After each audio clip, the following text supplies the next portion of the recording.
Subscribe to our YouTube channel and press the bell icon to get the latest updates. Mahabharat का युद्ध 18 दिनों तक चला था। महाभारत युद्ध सबसे विनाशकारी युद्ध माना जाता है। महाभारत का युद्ध आरंभ होने से पूर्व राजा धृतराष्ट्र ने विदुर से इस युद्ध को लेकर उनके विचार जानने चाहे। तब विदुर ने कहा था कि महाभारत का युद्ध सबसे विनाशकारी साबित होगा। अंत में विदुर की महाभारत के युद्ध को लेकर की गई भविष्यवाणी सच साबित हुई। महाभारत का युद्ध धृतराष्ट्र के पुत्र मोह और दुर्योधन की महत्वाकांक्षाओं का परिणाम था। दुर्योधन अधर्म के साथ था, जबकि कुंती पुत्र युधिष्ठिर धर्म के साथ थे।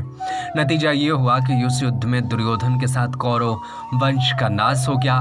महाभारत के युद्ध में राजा धृतराष्ट्र और गांधारी के 100 पुत्र कुरुक्षेत्र में लड़ते लड़ते मर गए। महाभारत का विनाशकारी युद्ध जब समाप्त हुआ तो गांधारी के सभी 100 पुत्रों के शव महल के परिसर में लाए गए। जब महल के परिसर में 100 पुत्रों को एक पंक्ति में सफेद वस्त्र में लिपटा देखा तो गांधारी की भारी दुख हुआ। वे वहीं विलाप करने लगी। इसी बीच वहां पर कृष्ण आ गए। भगवान श्री कृष्ण गांधारी का बहुत आदर और सम्मान करते थे। श्री कृष्ण शोक व्यक्त करने के उद्देश्य से जब गांधारी के पास पहुंचे तो कृष्ण को गांधारी को क्रोध आ गया। विलाप कर रही गांधारी ने रोते रोते ही श्री कृष्ण से कहा कि सब तुम्हारा ही किया हुआ है।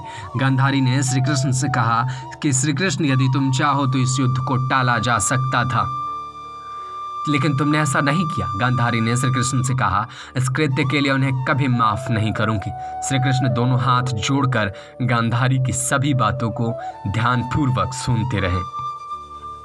क्रोधित गांधारी ने भगवान श्री कृष्ण को श्राप दिया कि श्री कृष्ण, जिस तरह से मेरे वंश का नाश हुआ उसी प्रकार से तुम्हारे वंश भी आपस में लड़ते लड़ते नष्ट हो जाएं। श्री कृष्ण ने गांधारी से कहा कि यदि श्राप को देने से आपके मन को शांति मिली है तो ऐसा ही होगा। गांधारी को प्रणाम कर श्री कृष्ण वहां से चले गए और द्वारिका आकर रहने लगे। महाभारत का युद्ध समाप्त होने के 36 वर्ष बाद गांधारी का श्राप का असर आरंभ हो गया। अभिशाप के कारण द्वारिका में अपशकुन शुरू हो गए।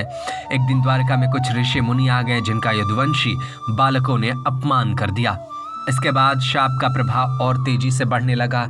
एक दिन सभी ने ऐसा पेय पदार्थ पी लिया जिससे वे आपस में एक दूसरे को मारने लगे। इस घटना में भगवान श्री कृष्ण और कुछ अन्य लोग ही जीवित बच सके। एक अन्य कथा के अनुसार एक गृह युद्ध में सभी यादव प्रमुखों की मृत्यु हो गए। इसके बाद भगवान कृष्ण ने द्वारका छोड़ दी।